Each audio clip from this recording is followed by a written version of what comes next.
guys are crazy.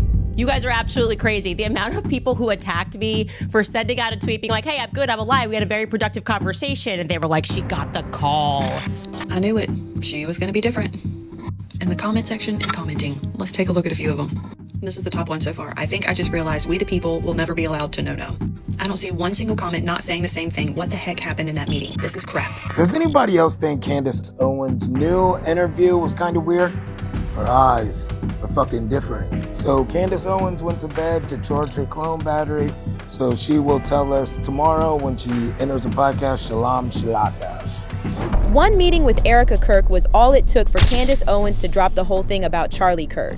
And now her followers are absolutely dragging her for bending the knee after she spent months leading them on. Now here's where it gets messy. Some people are convinced Candace was paid to back off Erika and TPUSA. However, others believe she was somehow threatened or blackmailed. And then you've also got folks saying Candace is just another actor being fed a script to keep people divided and distracted.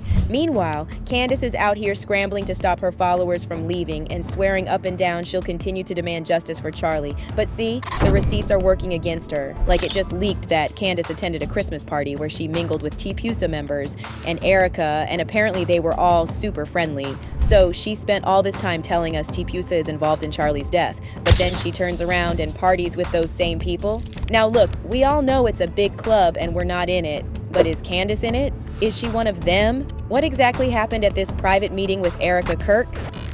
4.5 hours later, I'm alive. I'm totally fine. Very productive conversation. I asked every single question. All right. So as you already know, people had been begging for this meeting between Candace Owens and Erika Kirk like nonstop, and it finally happened. But we don't actually know what went down because the meeting was held behind closed doors. And when Candace finally started breaking it all down on her podcast, let me tell you, her followers were not feeling it at all. The comment section was flooded with people saying they feel betrayed, pointing out how Candace's whole vibe changed and accusing her of selling out. And honestly, after hearing how that meeting went, it's not surprising at all that her fans are disappointed. So it all kicked off with this announcement from Erika herself, saying she and Candace would meet for a private in-person discussion on December 15th. And she added, I look forward to a productive conversation. And listen, that word productive is going to come back and haunt us, okay? Now, as you can imagine, people were not just casually waiting for this meeting. Folks were invested. When I tell you, people were tracking this like it was a Taylor Swift jet situation. Project Constitution was tracking what they thought was Erika's private jet, and they were watching to see when the plane landed in Nashville and when it took off, trying to calculate when exactly the meeting ended and patiently waiting for Candace to go live.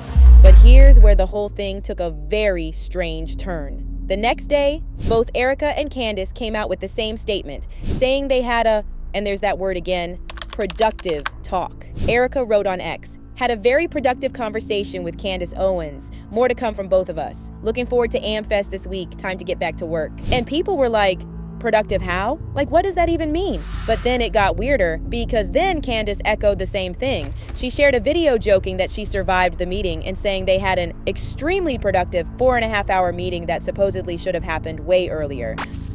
4.5 hours later, I'm alive. I'm totally fine, and I'm sorry. I was going to do a show for you guys this evening, but I am truly exhausted. Very productive conversation. I asked every single question. From Egyptian planes to Turning Point USA Faith, and I was very surprised by some of the answers that I got, and I think they were also very surprised when I shared certain intel.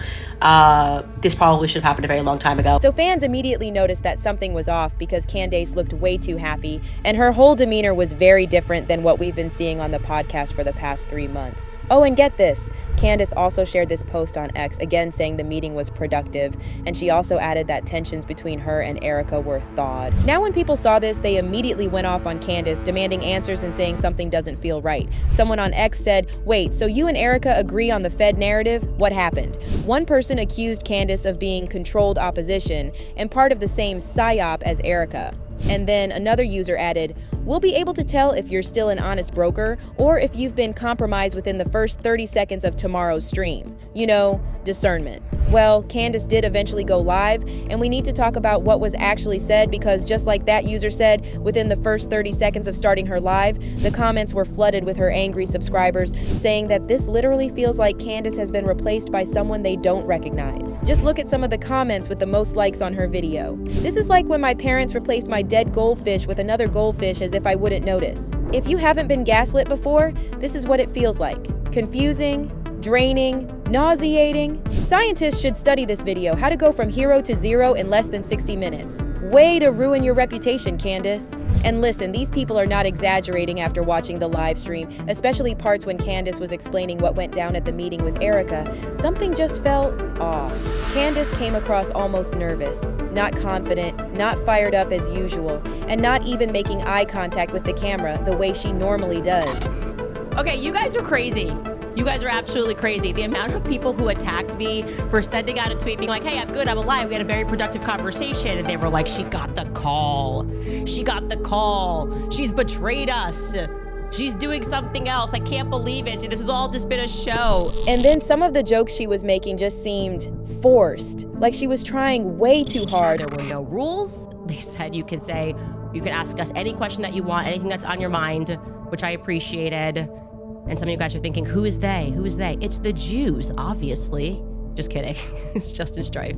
Justin Strife was in the room. Like, what is so funny about this? Candace was there to discuss the murder of someone she claims was her closest friend. Why is she making jokes? And Candace was acting like this the whole live stream, fidgety, nervous, and all over the place. And on top of that, she barely shared anything about her meeting with Erika. And even the parts she shared didn't sit right with her followers. But probably the most telling moment was when Candace backtracked on her past comments about TPUSA and said she regrets telling people they should stop donating to them.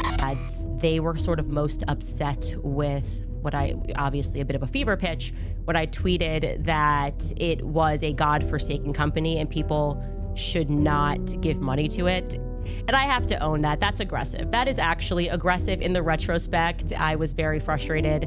And I don't know, I felt like we weren't getting any answers and there were so many lies. And then I was getting attacked for asking all meaningful questions that was within their capacity to answer.